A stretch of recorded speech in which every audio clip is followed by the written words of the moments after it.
The kitchen was dim, but for the under-cabinet light, a pale strip across the oak table, and the glass of water sweating at my elbow. The dishwasher hummed like a distant highway, steady and indifferent. I set the phone down on speaker and stared at the blinking blue light as my father's voice droned through it, even and cool as if he were grading a test. "The timing isn't good, Denise," he said. "We've got tickets Thursday, VIP. You know how expensive those are." The word expensive landed with a dull knock in the quiet room. Sophia's little blue blanket lay folded on the chair beside me like a small, patient animal. Upstairs, the girls had stopped whispering and gone still. My mother's voice slid in next, bright and brittle. "Amanda's been counting the days. It's her graduation present. You understand, don't you?" The refrigerator fan clicked on, adding a thin mechanical whine to the air. I held the edge of the table to steady the shake in my fingers.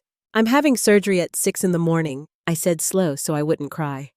"They're concerned it could rupture. I need you to stay with the girls." Silence, then the muffled sound of a hand over the receiver. A laugh from somewhere in their living room, the echo of a TV ad. My father returned each word tidy and measured. "You always have emergencies, Denise. Can you postpone this one? Call a sitter? You make good money."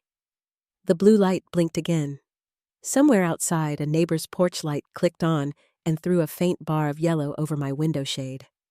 I pressed my thumb against the phone and ended the call before my voice broke. "Before I go on, tell me where you're listening from down in the comments.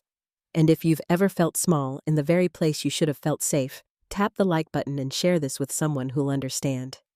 Make sure you're subscribed so you never miss the next chapter." To understand how that night tipped my life, you need to know where all of this began. I am a mother first. Everything else, job titles, pay stubs. The wreckage of a marriage sits behind 2 small beds at the end of the hall. Sophia sleeps with her knees tucked up, her curls damp against her cheek. Emma spreads out like a postcard, one arm flung toward the nightstand lamp with the chipped ceramic base. We live in a modest 2-story on a street with maple trees that burn red in October. The sort of place where morning starts with the clack of dog leashes and ends with porch lights brightening one by one. 2 years ago, my husband left with the kind of finality that feels rehearsed. He packed clean drawers into a duffel and said he needed freedom, as if the weight of our girls' heads on his shoulder was a chain. The house didn't get quieter when he went. It just got clearer. Clarity can be loud. I leaned into work. Digital marketing looks sleek from the outside. On the inside, it's spreadsheets, drafts at midnight, and client calls that don't care about school pickup. I said yes until yes turned into a promotion. That promotion pays the bills. It also kept me steady when everything else tilted. My own parents lived 20 minutes away, close enough for Sunday coffee and just dropping by. You'd think proximity would mean ease. With them, closeness is a ledger. I stepped into their money problems the way a person steps off a curb, assuming the street is empty. Tuition, when Amanda started college. A car when theirs died on a cold morning and we can't drive the old one another mile. A roof that leaked into the guest room every time it rained. A kitchen they'd wanted for years. The bills were numbers. Numbers can be solved. I took out loans, cut vacations, worked later. Every month, I transferred $1,500 to help with expenses. My mother called me her rock. My father sent thumbs-up emojis and the occasional note about how a family's strength is measured in sacrifice. I didn't keep receipts for gratitude. You don't with family. You assume there's a return that isn't money time. Help the soft hands that take your children when you truly need rest. The pain started like a mean cramp that wouldn't unclench. I waited it out until I couldn't stand up straight without a hand against the counter. Dr. Matthews has delivered both my daughters. She knows my voice when I'm trying to sound fine.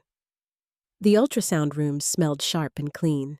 The monitor glowed like a small moon. She pointed to a round, dark mass the size of a fruit you put in your grocery cart without thinking. Her voice was calm, but her eyes were not. "We can't wait. It needs to come out this week." Even with fear ticking under my skin, logistics took over. I made lists in a neat script: school, drop-off, the blue blanket, Emma's inhaler, their favorite frozen waffles in the garage freezer. I called my friends first, because that's what you do. One was traveling, one had her own family emergency. One was counting down days to twins. Melissa at work could take Thursday, but Friday was a client meeting she'd been building toward for months. The daycare was full. The world had that tight sound it gets when time runs out. When I finally called my mother, I had my notes spread like puzzle pieces across the oak names and times, and the polite sentences you build so people can say yes without thinking. Just for 2 days, I said. Maybe 3. I'll stock everything. You don't need to do a thing, but love them. I could hear their television in the background, a laugh track, the rustle of a snack bag, and then that single word, expensive, as if the money I'd already spent on their lives existed on a different ledger entirely. I hung up and sat very still. The hum of the dishwasher ended. Water dripped and then went quiet. In the thin silence, the house felt like it had shifted a 1/4 inch to the left. I tried my sister next because hope is stubborn. I can't miss this, Amanda said, like the concert was a life event and my surgery was an extra errand. It's Taylor. You get it. Her voice had that gloss it gets when she's explaining a bill to me, as if the explanation itself processed the payment. I put the phone face down and stared at the condensation ring it had left on the wood. My palms smelled faintly of lemon cleaner from wiping the counters after dinner. I noticed the small things because the large thing was too big to look at directly. Upstairs, Sophia padded out to the hall and called down with a whisper that still carried. Mom, did you make your list? I told her I had. She asked if I would be okay. I said the doctors were smart and I was brave, and both were true. Emma wanted to know if Grandma would bring her to see me. I said yes before I knew I'd lied. That night moved like molasses. I folded the small laundry, the socks that never matched the faded rocket ship pajamas. I set aside a bag with their toothbrushes and the purple bubble bath. I went back over the calendar and crossed out nothing because nothing had changed. The injustice wasn't one sentence on a phone call. It was a lifetime wearing a single bright coat. It was the Sunday mornings I drove over with casseroles when Mom broke her ankle and Dad said he was too busy with his wood shop. It was the night I skipped a training in New York that would have leapfrogged my career because who else will help them? It was the way their praise slid straight to Amanda like a ball rolling downhill while I stood in the kitchen washing out the pan that made it possible. When people show you how they love you, it's rarely in speeches. It's in whether they stand up when your body can't. It's in whether they choose you over a seat at a concert they can attend another night. I pressed my palm against my abdomen where the ache pulsed like a second heartbeat. The porch light across the street clicked off. Somewhere, a late train threaded the edge of town, a long, low horn slipping into the dark. I opened the freezer and made an inventory with my eyes: waffles, peas, a labeled bag of chicken soup. The practical things I could control lined up and stared back like good soldiers. The phone buzzed. A text lit the room. It was a photo: my mother, my father behind her with 2 plastic cups, and Amanda at the center with her lipstick perfect, all 3 grinning under a stadium arch washed in pink light. The caption read, "So amazing, thank you for the VIP's best night. I had bought those tickets a month ago and wrapped them in a bow because birthdays are supposed to feel like celebration. And I was still, even at 34, a daughter who wanted to get it right." The photo's glow faded, then brightened again as the screen dimmed and woke and dimmed. I didn't cry. Something quieter happened. A hush came over the noise in my head, the way a snowstorm muffles a city, leaving only the essential shapes. On the counter, the blue blanket waited for morning. Upstairs, my girls turned in their sleep toward the warm center of their beds. I slid the phone across the table until it hit the salt shaker with a soft tap. and came to rest. I wanted to call someone Sarah, anyone who had ever looked at me and seen a person, not a resource. Instead, I listened to the house breathe and felt the ache of how much I had paid in dollars and hours and apologies to be told that the seat they wanted for the night mattered more than the care I needed to live. Outside, the air pressed heavy against the kitchen window, as if a storm were gathering, even though the forecast swore it would be clear. The light over the sink flickered once and steadied. I stood and turned it off, leaving the room in the soft blue of the stove clock. When I reached the doorway, the phone buzzed again, sharp and insistent, and I knew before I looked that it wasn't another picture. It was the hospital moving my surgery up.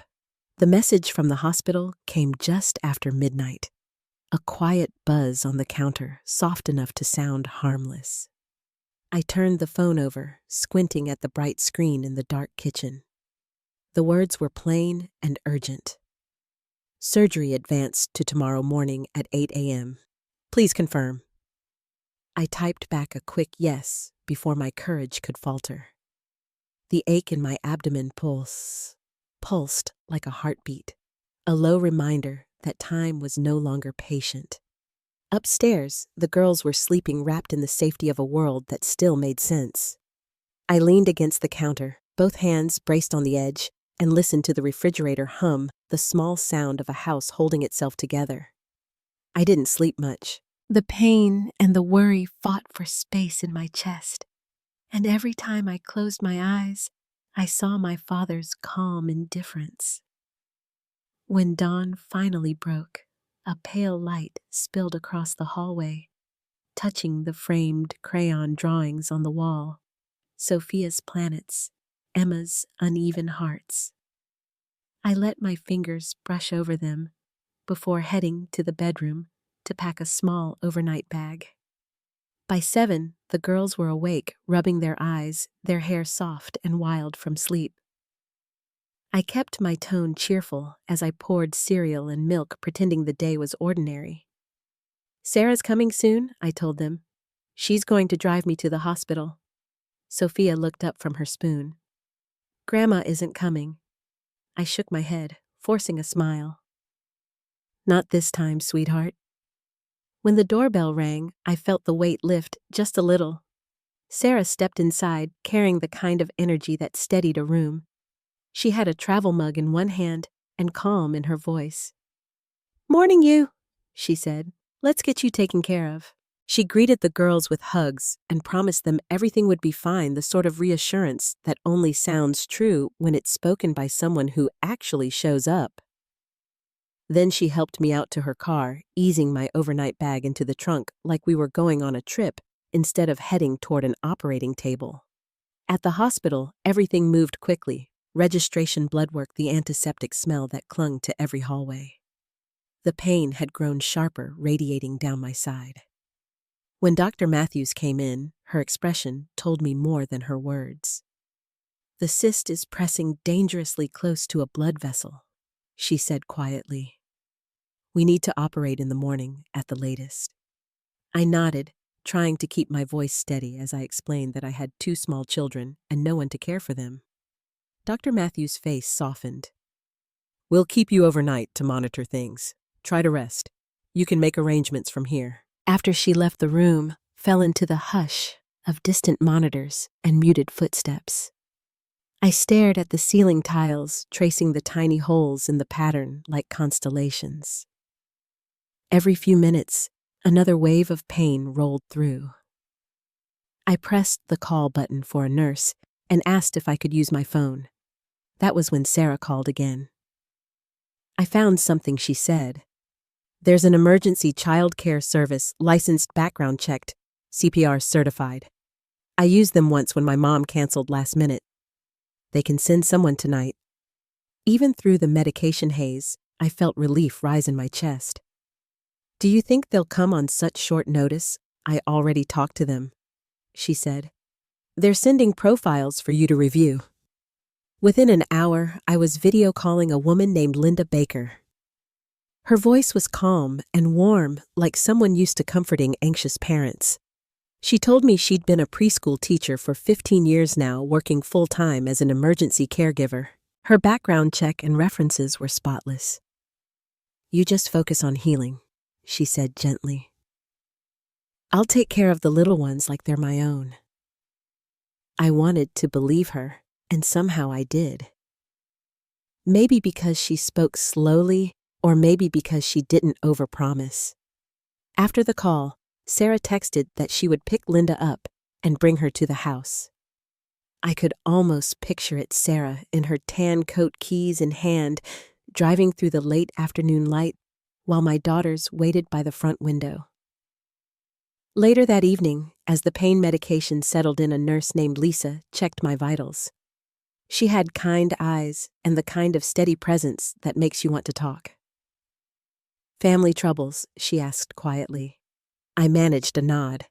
"My parents refused to help. They had concert tickets." Lisa's eyebrows lifted. "I'm sorry. I went through something like that when my mother skipped my son's birth for a cruise." "You learn who's reliable." She tightened the cuff around my arm, then added softly, "Sometimes we find family where we least expect it." Her words lingered long after she left. I scrolled through my messages, hoping for something different, an apology, a change of heart. Instead, a new text flashed across the screen. It was from my mother, a photo of her, my father, and Amanda grinning beneath stadium lights, faces flushed with joy. The caption read, "So amazing. Thank you for the VIP tickets." My thumb hovered over the picture. The hospital room was quiet, except for the rhythmic beep of my monitor. In that sterile light, clarity came, clean and sudden. I had paid for the tickets they used as an excuse not to care for my children. Every dollar, every act of help had been a thread in a net that only caught me. Something inside me went still. Not angry, not broken, just still. I opened my banking app and froze Amanda's supplementary card. Then I sent a message to my lawyer asking him to stop all financial transfers to my parents and sister. Finally, I drafted an email, plain, respectful, final. I wrote that I appreciated the years we'd shared, but that I needed time and distance, that I could no longer fund a family that refused to stand beside me, that from now on, my energy belonged to the two little girls who had never once asked me for more than love and bedtime stories. When I pressed send, the silence that followed was strangely peaceful. The nurse returned a few minutes later to adjust my IV. "You look different," she said. "I made a decision," I whispered. "I'm done being used." She smiled faintly. "Good. You'll heal faster." That night, I slept deeper than I had in weeks. Even the sharp hum of machines couldn't pull me from it. By morning, everything moved fast. Gowns, lights, signatures. Dr. Matthews squeezed my hand before they wheeled me into the operating room. The last thing I remember before drifting off was the sound of monitors beeping like a distant heartbeat, and the thought of Sophia's curls resting on her pillow. When I woke, the room was dim again. My throat was dry, my abdomen bandaged, and a quiet ache replaced the searing pain. A nurse told me the surgery had gone well, though the cyst had begun to rupture. I closed my eyes, relief washing through the fog of anesthesia. A few hours later, the door opened. Linda stood there, holding Emma's small hand, with Sophia trailing behind her, clutching a drawing. Their faces were uncertain until they saw my eyes open. Sophia ran forward first, careful but determined, while Emma hung back shyly until Linda knelt and gave her a nod. "Does it hurt, Mommy?" Sophia asked, voice trembling. "A little," I said, smiling. "But it's getting better." Emma climbed onto the chair beside the bed, holding out the drawing me in a hospital bed wearing a superhero cape. I laughed softly, then cried, then laughed again. Linda rested a gentle hand on Sophia's shoulder. "They've been perfect," she said quietly. "You've raised good girls." She stayed until visiting hours ended, promising to bring them back tomorrow. As the door closed, I watched the small handprints they left on the glass fade slowly in the dim light. By the second night, the hospital began to quiet again. Outside the window, a sliver of moon hung over the parking lot, pale and deliberate.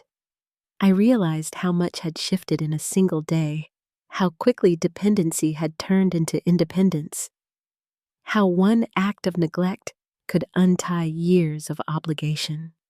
My phone buzzed on the tray table beside me. I didn't reach for it. Whatever messages waited there could stay unread until I was strong enough to choose which voices I let in. Instead, I closed my eyes and listened to the slow rhythm of my heart on the monitor. It didn't sound fragile anymore. It sounded steady, like something that had survived a storm and was still beating in its own time. When the nurse came to check on me before dawn, she dimmed the lights and whispered, "Try to rest." I did.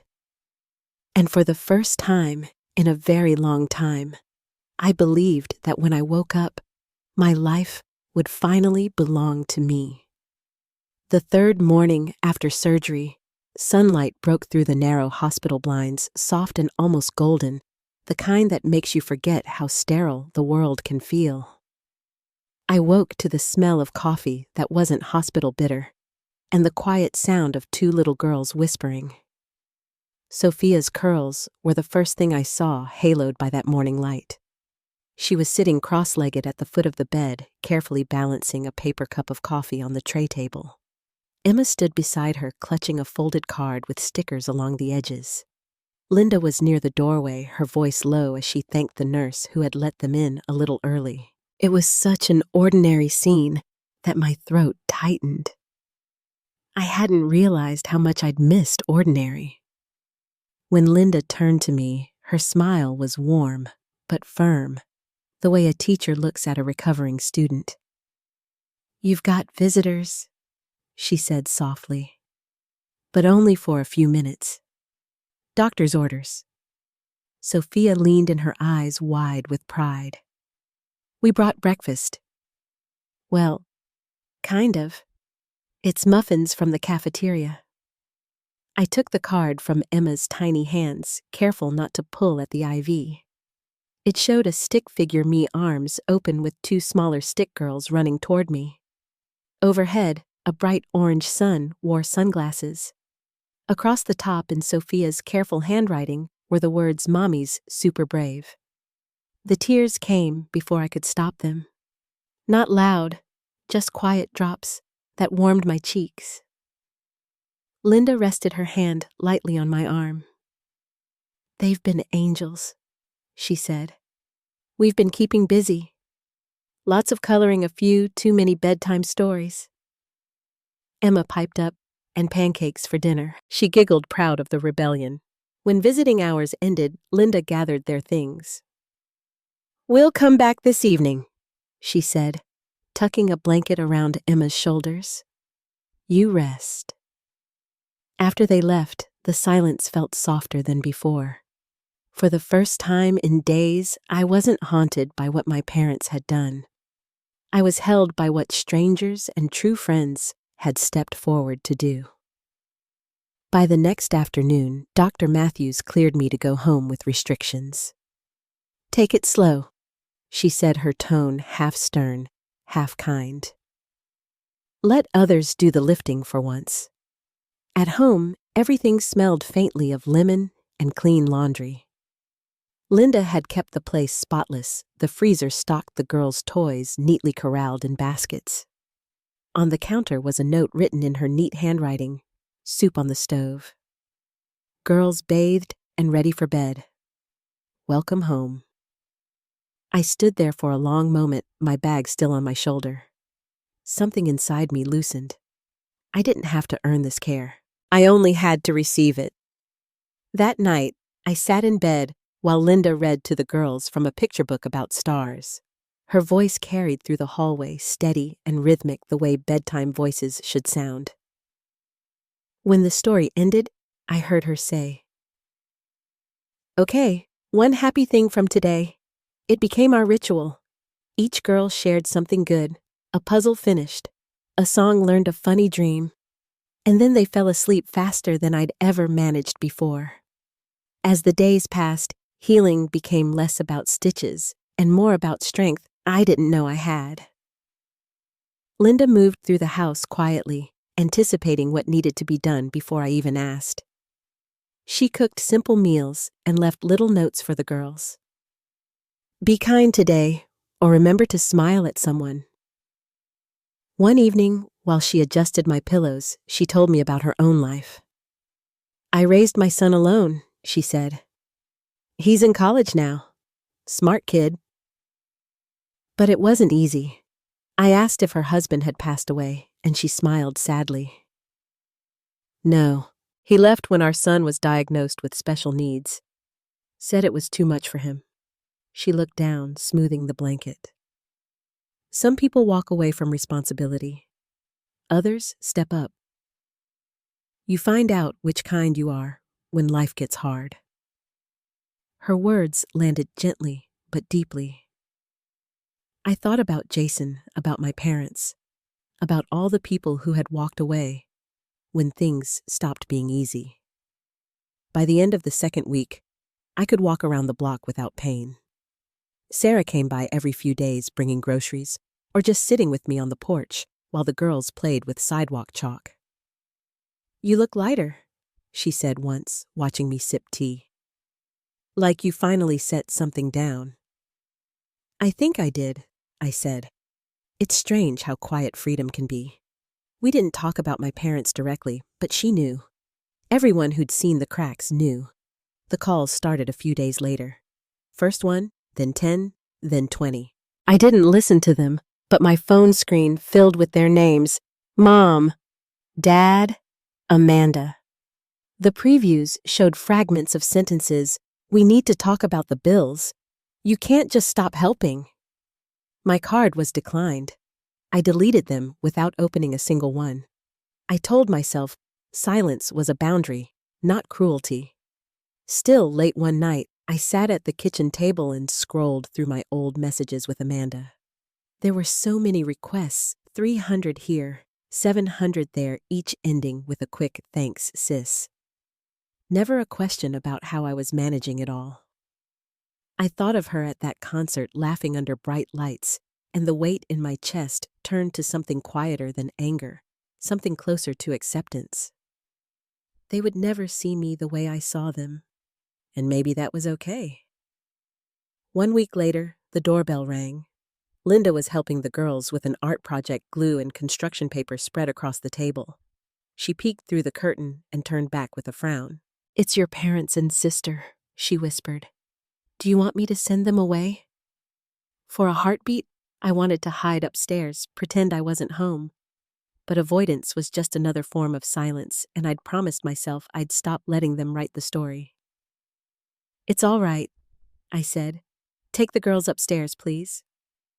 She gathered them gently, whispering about a new game they could play, and I waited until their footsteps disappeared before opening the door.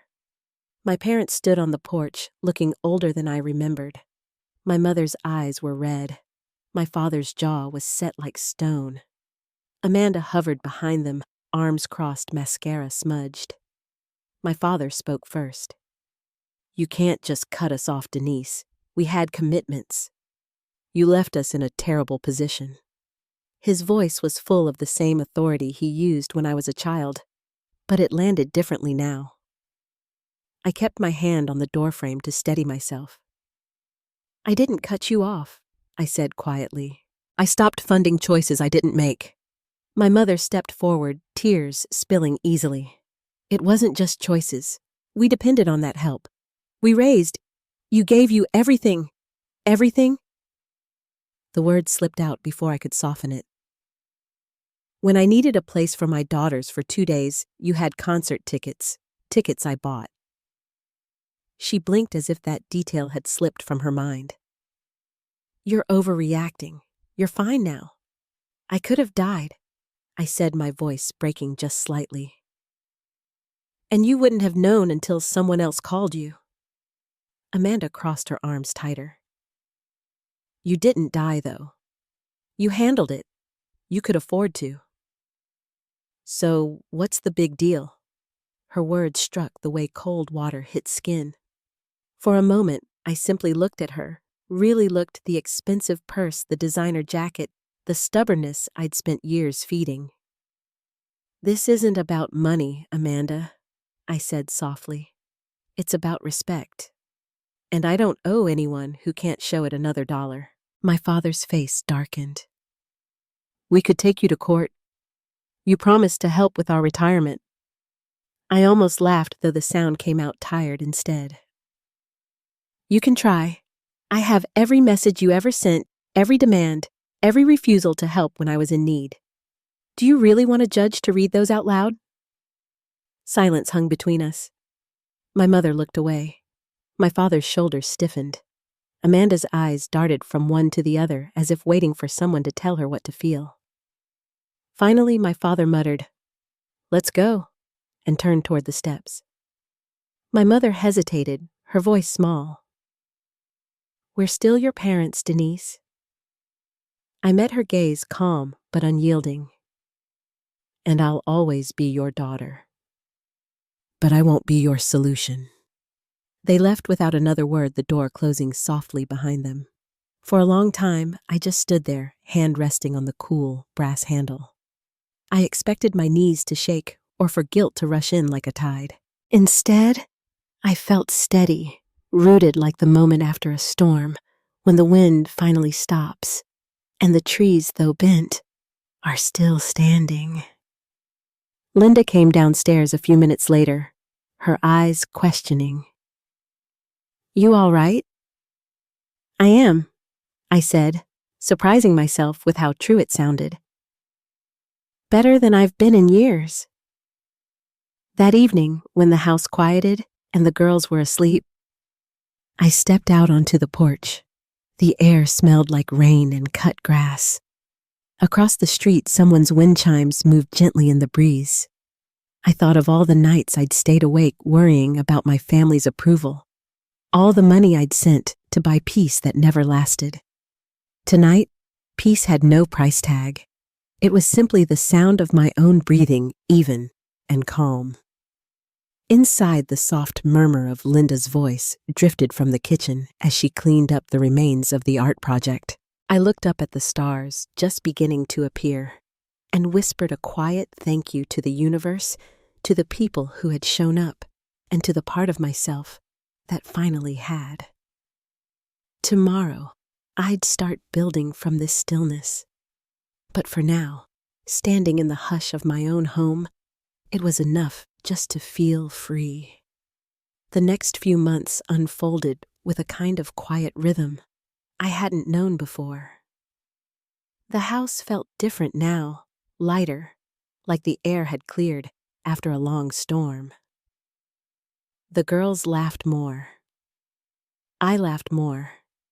Even the morning sunlight seemed to linger longer across the kitchen floor, touching the places where worry used to live. Recovery came slowly but fully. The scars along my abdomen faded to thin silver lines, reminders of what had almost broken me. I returned to work part-time at first, then full days when my strength caught up.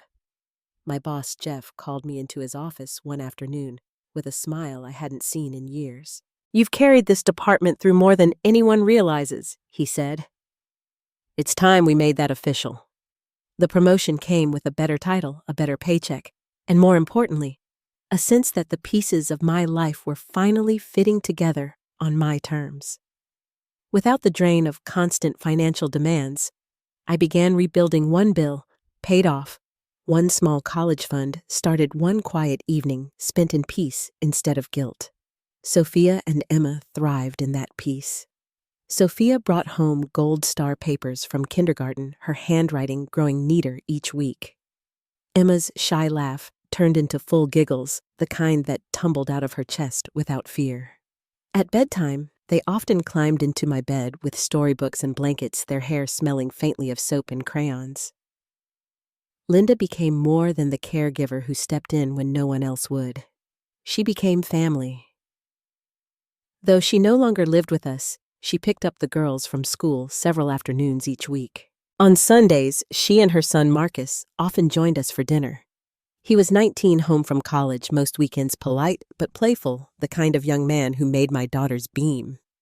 Sophia adored his stories about campus life, and Emma followed him around the kitchen as if he hung the moon. Our Sunday meals became a ritual. I'd set the table early, soft music playing, the smell of baked chicken or pot roast filling the house. Sometimes Sarah would join too, bringing her warm laughter and her steady calm. Those dinners stitched a new kind of belonging into our lives, something steady, something earned. Still, even in that new calm, there were ripples. My phone would light up from time to time with unknown numbers, and I knew better than to answer. Once a mutual friend mentioned that my parents had been forced to make some adjustments. I didn't ask for details, though I could imagine them. The truth had a way of settling without my help. Then, 2 months after our last confrontation, an email arrived from my mother. The subject line read simply, "Coffee." I sat staring at it for several minutes before opening it. The message was brief. "Your father and I would like to meet. No demands, no money talk, just conversation. We'll understand if you say no." I didn't reply right away. That night, after the girls were asleep, I sat out on the porch with Linda, the summer air heavy with the scent of honeysuckle. I handed her my phone, letting her read the message. "Do you want to see them?" she asked gently. "I don't know," I said. "Part of me wants to. The other part still remembers the hospital bed." Linda nodded. Sometimes closure isn't about answers. It's about hearing your own voice and realizing how different it sounds now. Her words stayed with me. 2 days later, I wrote back. 1 hour, neutral place, coffee shop near the park. When the day came, I arrived early. The cafe smelled of roasted beans and rain-soaked pavement. I sat by the window, hands wrapped around a cup that had long gone cold. My reflection in the glass looked older, but stronger, tired, yes, but awake in a way I hadn't been before. They arrived together, walking slower than I remembered. My father's posture wasn't as straight. My mother's hair had thinned, more silver than gold now. They hesitated before approaching, as if the table might reject them. "Hi, Mom." "Dad," I said quietly. My mother gave a small, fragile smile. "You look well, Denise. So do you." It wasn't true, but it was kind. For a while, no one spoke. The clink of spoons and distant chatter filled the silence. Finally, my father cleared his throat. "We've been struggling," he said. "Budgeting, working part-time. It's been an adjustment." I nodded, saying nothing. My mother reached for her cup, her hands trembling. "We didn't realize how much we depended on you until you stopped helping," she said softly. "We were unfair to you, to the girls." Her voice cracked on that last word. I felt something shift, compassion maybe, or simply recognition. "I needed you," I said. "Not your apologies, not your approval. Just your presence. And when I asked for it, you chose a concert." She looked down, tears catching the light. "We were wrong," she whispered. My father sighed, rubbing a hand over his face. "We let comfort make us careless. I thought helping you financially years ago meant you owed us in return. I see now it doesn't work that way." The truth was, part of me had waited years to hear those words. Yet when they came, I didn't feel triumph, just a quiet kind of release. "I'm glad you understand," I said. But my boundaries stand. I can't go back to how things were. They nodded, surprisingly, without argument. My father looked smaller, somehow deflated of his usual certainty. We miss the girls, my mother said carefully. Would there be any way we could see them, maybe for short visits? I thought about it. Supervised in public places. No criticism, no gifts meant to buy affection. If those rules are broken, it ends. We can do that, she said quickly. Whatever it takes. When we stood to leave, my father extended his hand. It was cool and unsteady, but I took it anyway. Walking back to my car, I didn't feel the ache I'd expected. Instead, there was space, a clear, open place inside me where resentment used to live. At home, Linda was in the yard helping the girls plant marigolds. They waved as I pulled in their small hands, dirty and bright. How did it go? Linda asked later, rinsing dishes in the sink. As well as it could, I said. They're trying. That's new. She smiled. That's something. Days slipped into weeks again. My parents began showing up at the park once or twice a month. They sat on benches while the girls played careful not to overstep. My mother brought sandwiches once, nothing fancy, just peanut butter and grape jelly, and for the first time, it felt like effort rather than guilt. Amanda remained distant, though not hostile. She'd found a job at a marketing agency across town. One evening, she sent a short message. Could I ask for advice about a client pitch? Not money, just your opinion. It was small, but it was something. I met her for coffee on a Saturday morning. She looked tired, her polished edges softened by real life. I've been learning, she said, fiddling with her cup. Turns out, having to earn things changes you. I nodded. It does. When we parted, she hugged me, awkward, brief, but genuine. Later that night, while making dinner, I told Linda about it. She listened quietly, then said, Sometimes the hardest lessons are the ones people pay for themselves. The kitchen smelled of garlic and warm bread. Sophia and Emma were setting the table, their chatter filling the room. I watched them laugh and thought about how different this home felt compared to the one I'd grown up in. Love wasn't earned here. It was practiced. As the girls carried in napkins and cups, Sophia looked up. Mom, can Grandma come to the park with us tomorrow? Yes, I said. I think she can. That night, after the dishes were washed and the lights dimmed, I sat by the window watching the rain start to fall. The reflection that stared back wasn't someone waiting for approval anymore. It was someone who had built a life out of truth and work and small kindnesses. The phone buzzed once, a message from my mother, just 4 words. Thank you for today. I smiled, setting it face down on the table.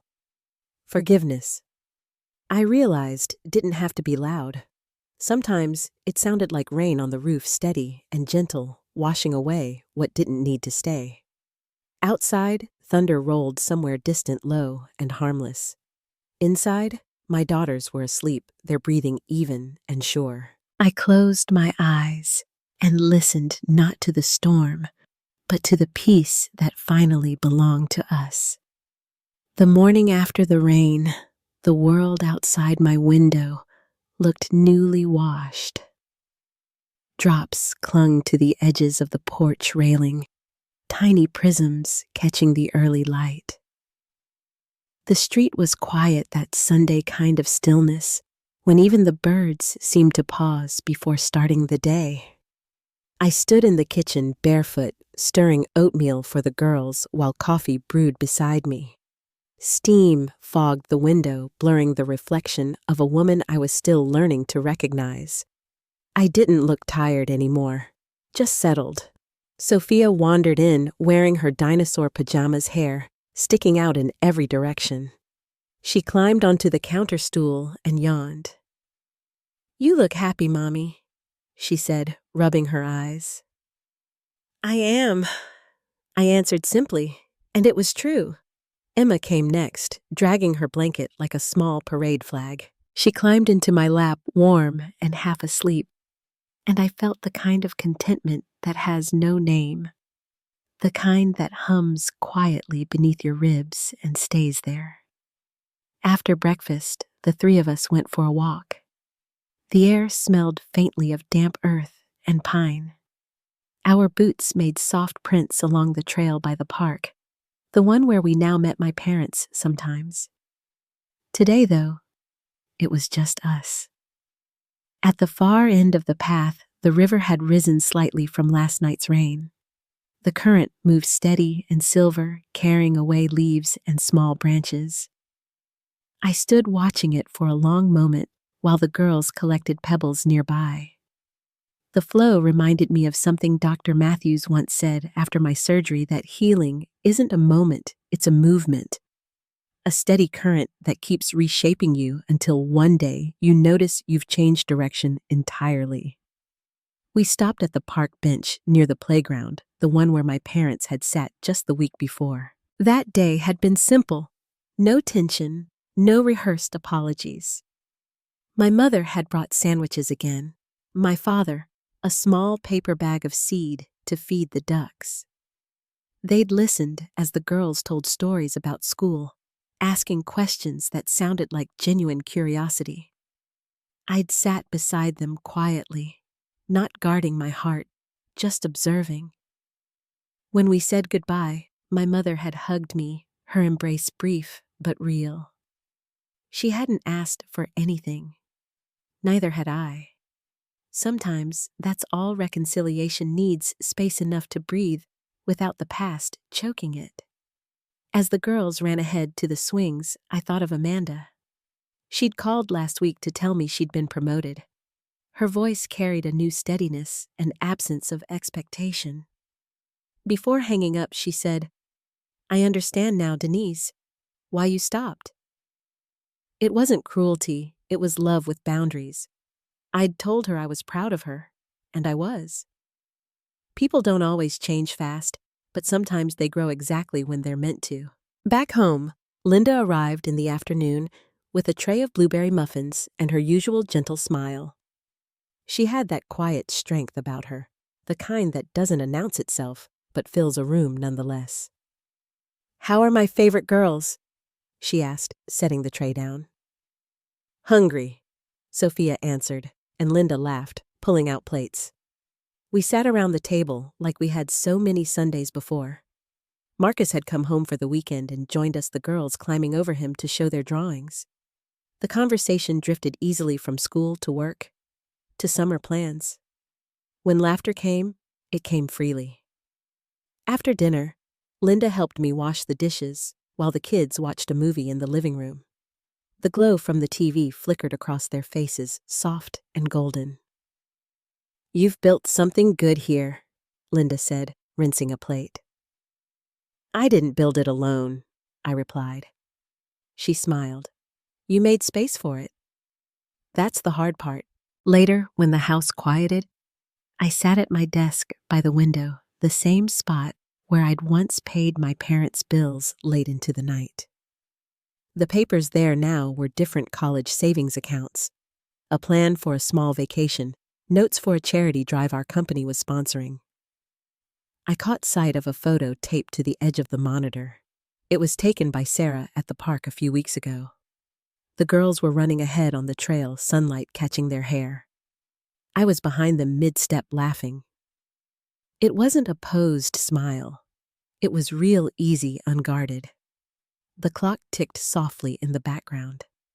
I thought about how far we'd come, not in miles, but in meaning. I no longer woke waiting for approval or apology. I no longer mistook obligation for love. My life wasn't perfect, but it was mine, clear, honest, and alive in all the right places. When I tucked the girls in that night, Sophia asked if Grandma and Grandpa could come to her school play next month. "They can," I said, "but only if they follow the rules." "What rules?" she giggled. "The ones about kindness," I answered. "No unkind words, no forgetting what matters." She nodded seriously, then whispered, "Okay, Mommy, we'll remind them." After the lights were out, I lingered at the doorway. Emma had fallen asleep with her thumb resting on her cheek, her blanket pulled to her chin. Sophia's blue nightlight painted the room in a soft glow. Downstairs, I opened the back door and stepped out into the yard. The air was cool, laced with the scent of wet grass.